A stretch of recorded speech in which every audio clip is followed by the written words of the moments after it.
আসসালামু আলাইকুম। RFL wide drop presents ক্রিক টকে সকলকে আমন্ত্রণ। মুশফিকুর রহিম সঠিক সময়ে সঠিক সিদ্ধান্তটা নিয়েছেন সাদা বলের ক্রিকেটের ক্ষেত্রে। কারণ এখন যদি আমরা আসলে তরুণদেরকে সুযোগ না দিই তাহলে জেনারেশন গ্যাপটা উত্তরোত্তর অনেক বেশি মাত্রায় বৃদ্ধি পাবে।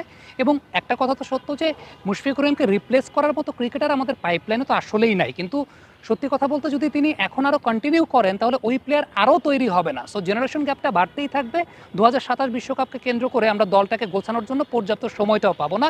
তবে টেস্ট ম্যাচ ক্রিকেটের কথা যদি বলেন, টেস্ট ম্যাচ ক্রিকেটে এখনও মুশফিকুর রহিমের আরও 2 থেকে 3 বছর সার্ভিস দেওয়ার ক্যাপাবিলিটির জায়গাটা আছে এবং সেটা দেয়া উচিত বলে আমি ব্যক্তিগতভাবে মনে করি। যদিও লাস্ট কয়েকটা টেস্ট ম্যাচ ধরে মুশফিকুর রহিম খুব বেশি ফর্মে নাই, সেটা বাংলাদেশ ক্রিকেটের কেউই আসলে খুব বেশি ফর্মে নাই।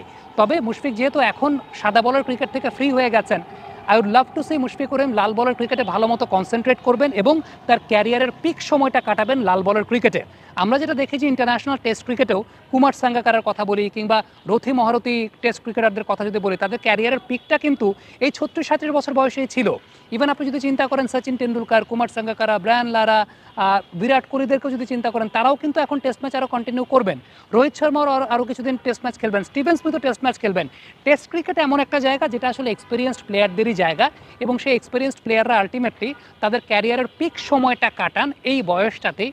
I would love to see Mushfiqur Rahim আরও কাপল অফ ইয়ার্স তিনি টেস্ট ক্রিকেট খেলবেন এবং টেস্ট ক্রিকেটে বাংলাদেশ ক্রিকেটকে ওইভাবে তিনি সার্ভিসটা দেবেন।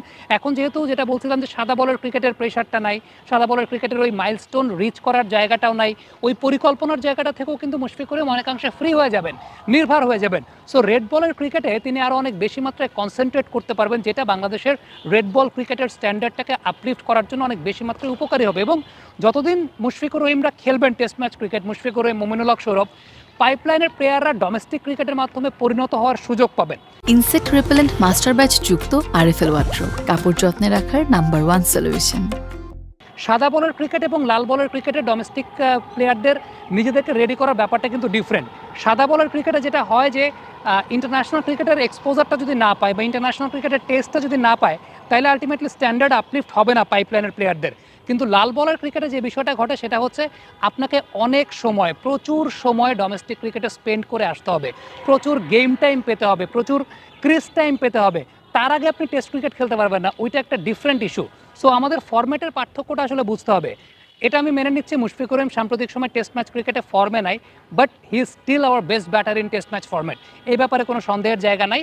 এবং এখন যেহেতু তার ওই প্রেশারটা থাকবে না, সো আরও নির্ভর হয়ে তিনি টেস্ট ক্রিকেটের সময় দিতে পারবেন।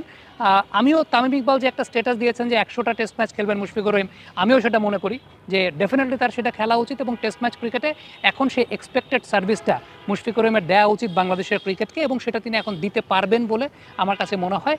কারণ এখন যেহেতু টেস্ট ম্যাচ ক্রিকেটে আমাদের ওই অ্যাম্বিশনের জায়গাটা নাই যে আমাদের ওয়ার্ল্ড টেস্ট চ্যাম্পিয়নশিপের ফাইনাল খেলতে হবে, ডেফিনেটলি আমরা day by day test match ক্রিকেটে প্রোগ্রেস করার চেষ্টা করব এবং সেই প্রোগ্রেসের জায়গাটায় মুশফিকের কাছে যেহেতু এখন অন্য সাদা বলের ক্রিকেটের প্রেশারটা নাই, এই প্রেশারটা না থাকার কারণে অনেক বেশি মাত্রা রিলিফড হয়ে মুশফিকুর রহিম টেস্ট ম্যাচ ক্রিকেটটা খেলতে পারবেন এবং টেস্ট ম্যাচ ক্রিকেটটা তার খেলা উচিত বলে আমি মনে করি ব্যক্তিগতভাবে।